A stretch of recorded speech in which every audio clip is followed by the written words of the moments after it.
itong mga chika, pati na ng kanilang press secretary na sinasabi nila, pro-China, blah, blah, blah. These are just scapegoats. Scapegoats lang yan.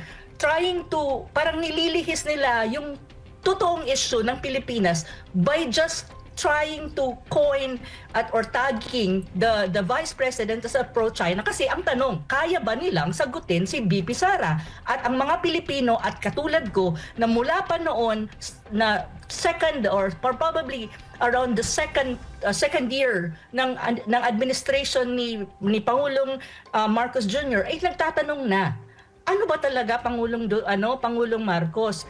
Ang foreign policy mo ba is independent, neutral o hindi? Kasi ngayon, nagiging relevant ito na mga tanong na very relevant. Actually, ang tanong na ito, bakit? Dahil may gitgitan sa Middle East. Yung issue, palitan, regarding dito sa kritisismo ni VP Sara Duterte na unang pumalag dito si Marcos Jr. at sinabi nga na hindi na raw nakapagtataka dahil ang mga Duterte daw ay pro-China.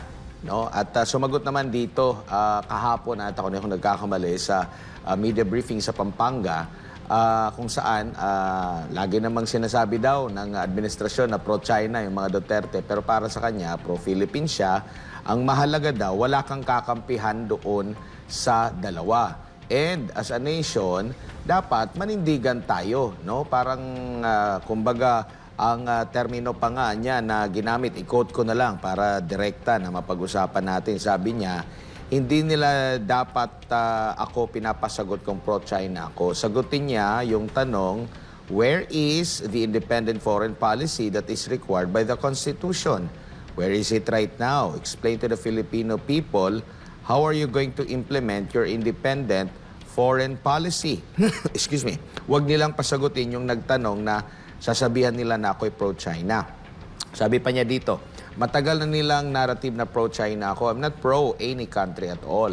Ang sinasabi ko lagi, we need to develop, we need to maintain, we need to level up our relations with all countries, hindi lang sa China. Pero kung nakikita nyo sa ngayon, nakikita nyo na we have problems, we have issues, we have challenges with our relationship with China, particularly with our issues and the implementation of the arbitral award of in the West Philippine Sea. Bakit ka kikiling sa isang superpower ng kalaban nung may problema ka? Kumbaga, may problema tayo sa China, so bakit tayo kakampi sa US? Para magkaroon na naman ng dignidad as a country. Huwag yung magtago ka sa saya ng iyong nanay. You stand on your own and face China with regard to your issues in the West Philippine Sea. You don't lean towards another superpower and say, please help me because he is bullying me. Dagdag pa niya, we have our Filipino pride. And in international relations, kung wala kang away, huwag mong simulan yung away. You always need to cultivate good relations, not just your neighbors, but the entire, global community. Sila din naman nagpapasalita sa akin. Ayaw ko magsalita noon kasi nakikita ko yung mali na ginagawa niya. Pinipilit nila ako magsalita. Ngayon, sagutin niya, nasaan ang independent foreign policy ng Pilipinas na nasa konstitusyon natin? Prof. Yeah, I'm very happy actually to be straightforward about these things that the Vice President at the moment, Madam Sara Duterte, is actually nagsasalita na siya about these issues kasi before they were criticizing her na para bang hindi siya nagsasalita at yun nga, and they tried to equate that kind of, tahimik lang siya on these issues para bang wala siyang masasabi or parang nare-reduce. Ang default nila is lagi yung mga kaaway ni VP Sara sa politika, ang default lagi pro-China na siya just because hindi siya nagsasalita on this issue. So I'm very glad that the Vice President is already expressing herself on these very important issues para naman malaman nila kung ano ang kanyang iniisip sa issues na to. That's one thing. On the other hand, I agree with the Vice President sa mga sinabi niya. Una, totoo naman. Sino ba ang makakapag-deny sa atin, sa Pilipinas, even the whole world, na stipulated naman talaga sa 1987 Constitution natin na the Philippines should pursue an independent foreign policy. And one thing that we have to remember, the Constitution is the basic law of the land. Everything that we should do as a country, especially the government, especially the president, should follow and should abide by and should be upon or based on anchor sa sinasabi ng Constitution natin. Kasi yun ang ating basihan at yun ang general na law, ang basic law, kung saan lahat ng palisiyan ng Pilipinas ibabase mo. And one of the most important aspect of government is what you call foreign policy. And who's the sole author of the foreign policy? It's the president. Kahit sinong maupo dyan sa office of the president na yan, ang kanyang role as far as the Constitution is concerned is to uphold the Constitution. And one of the important provision in the Constitution, kahit balik-balik na rin natin ang mundo, is nandyan nakasaad ang sinasabi ni VP Sara na the Philippines should pursue an independent foreign policy. But ang tanong nga ni VP, so ano yung independent foreign policy na yan? Can you explain, can you possibly give us a manifestation that indeed, under his leadership as president, we have an independent foreign policy? Because, the realities on the ground is completely different dun sa sinasabi ng Constitution at yung iba niyang rhetoric before na sinasabi niya na he will pursue an independent foreign policy. He will continue what the former president have started kasi yun ang kanyang campaign promises pero hindi niya sinunod. Ano ang mga manifestation na his foreign policy is very much leaning to the United States, which in a state ni VP Sara, ang dami naman dyan, intensified military exercises with the Americans to the point that it creates a lot of tension in the region. Second is the 9 declared EDCA bases. May mga chika pa na maybe it's more than 9, but the declared one is 9 EDCA bases na kung titignan mo, that's military and US military bases na sa panahon ni PRRD, hindi niya pinayagan yan. Another thing is deployment of missile system in the Philippines in the northern part. Hindi lang Typhoon, andyan pa yung Nemesis. So these are manifestation that your foreign policy is leaning to the United States because if you are sane enough, you will not do this. Why? Because you already know that there is such a thing as in the region and even outside of the region, this very hot strategic rivalry and competition between the United States and China is very much evident. And we can see it, not only militarily, even economically. As you can see, there is even this imposition of tariff trade war in the economics realm. And you still have git-gitan when you talk about the South China Sea because the United States is trying to interfere with the conflict. Hindi naman sila kasali, justifying it with the so-called freedom of navigation, which in fact, wala namang problema sa freedom of navigation, pero andyan pa rin ang United States. You can really see na yung competition na to ng dalawang nag-uumpugang malalaking bato is very much evident and it happens at the battleground at the moment in Southeast Asia or in the Asia Pacific is the Philippines. Why it is happening? Precisely because of the fact that the foreign policy of the current president is actually leaning to the United States. Who will deny this? Do you really think the international community does not understand this? They do, and everyone. It's like an open secret that everyone in the international level they know, pero syempre Filipinos should make this an issue kasi tayo yun, bansa natin yun. So yung mga tanong ni VP Sara sa interview niya at even na-mention niya ata ito kasi sinusubaybayan ko rin, Admar, doon sa Australia na rally na nandun siya ng mga Pilipino na na-interview din siya, it's really a legitimate question. So ang tinatanong ni VP Sara, bakit nyo binabato sa akin na just because I speak na ito nga ang problema ng Pilipinas at the moment under President Marcos Jr. So ang tanong, i-explain mo and prove to us Filipinos, kasi Filipinos yung VP prove to us Filipinos na tama nga, you're following the Constitution. You're actually yung foreign policy mo is in accordance with the Constitution. Kasi at the end of the day, sino ba ang may responsibility na pinakaunang responsibility niya when you talk about the Constitution? The basic job, the primary job of a president is first and foremost uphold the Constitution and what are the provisions in the Constitution. Second is to take care of the welfare of the Filipino people. Yun ang mga primordial na job or dapat pangalagaan ng isang presidente. So legitimate ang question ni VP Sara. Paano mo isasabihin sa amin na you're pursuing an independent foreign policy when in fact the realities on the ground, you're very much foreign policy is very much leaning to the United States. So legitimate yan. Balik-baliktarin man natin ang mundo, very legitimate ang question at ang right on point ang sinasabi ni VP Sara. So itong mga chika pati na ng kanilang press secretary na sinasabi nila pro-China blah blah blah, these are just scapegoats lang yan, trying to parang nililihis nila yung totoong issue ng Pilipinas by just trying to coin or tagging the Vice President as a pro-China. Kasi ang tanong, kaya ba nilang sagutin si VP Sara? At ang mga Pilipino at katulad ko na mula pa noon na second or probably around the second year ng administration ni Pangulong Marcos Jr. ay nagtatanong na, ano ba talaga Pangulong Marcos? Ang foreign policy mo ba is independent, neutral o hindi? Kasi ngayon, nagiging relevant ito ng mga tanong na very relevant. Actually, ang tanong na ito, bakit? Dahil may gitgitan sa Middle East. Ang pangamba ng ating mga kababayan, even ako, na-interview na ako ninyo nung the last time, is we are a treaty ally of the United States through the Mutual Defense Treaty.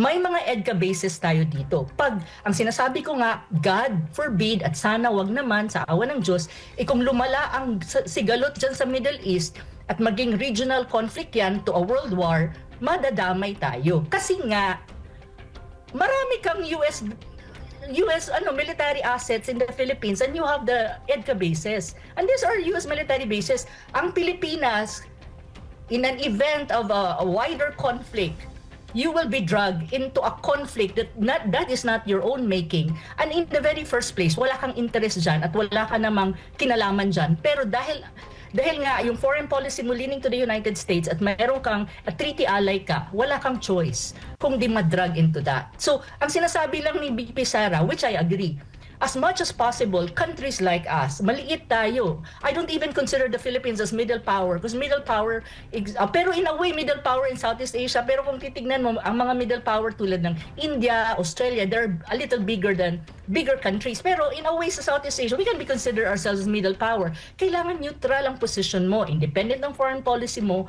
Actually, I admire the Vietnamese foreign policy kasi meron silang 3 no's. No foreign troops in their country, no military alliance, and no military assets in their soil.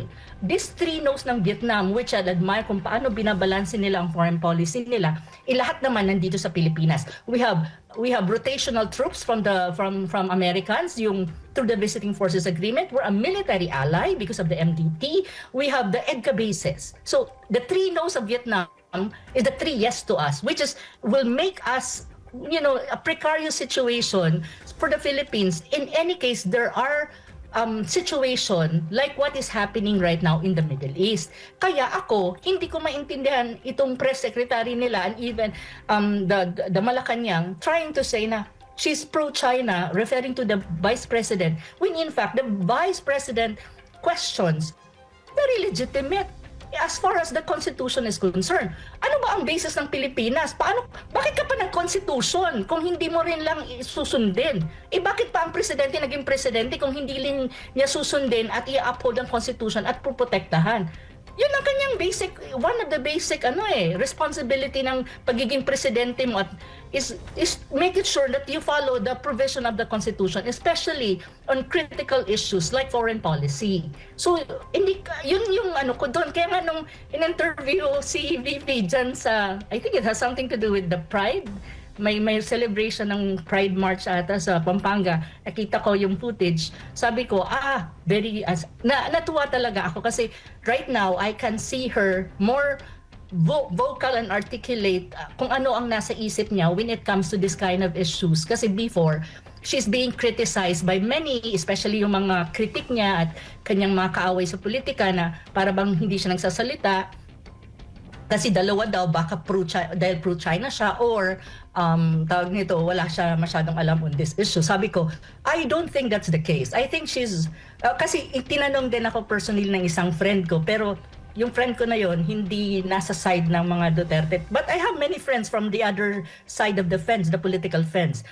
Kasi ang politika naman, politika yan. Pero yung friends pa rin, kahit anong politika meron. So sabi ko, I think there will be the right. Sabi ko, feeling ko naman kay BP, there will be a time na, proper time siguro na magsasalita yan. Pero before siguro hindi. Kasi tinatanong nila ako kung anong tingin ko. Sabi ko, may proper time. So ito na nga siguro ang time kung saan mas nagiging articulate na si VP Sara na magsalita on these issues. Opo. And that's it's really good. At ito yung kanilang parang pinipinta ngayon sa mga Duterte na pro-China. Parang ganun lang, kadali. Pero kung titingnan mo naman sa dating pamuno ni former President Rodrigo Duterte, hindi lang din naman sa China. Kasi kumbaga tumamlay yung ating ugnayan sa China. Parang pinanumbalik niya yung ugnayan sa China, considering partner natin yan sa trade, pero grabe maka-demonize sa bansa na yan. Pero kung titingnan mo yung puwet ng mga appliances nila at mga gamit nila, lahat yan made in China, pero nabuksan sa Israel, sa Russia, at iba pang mga bansa. At ang ipinupunto pa nga ni PRRD during that time, kung makikipagtransact ka sa Amerika, mas grabe yung kapalit din.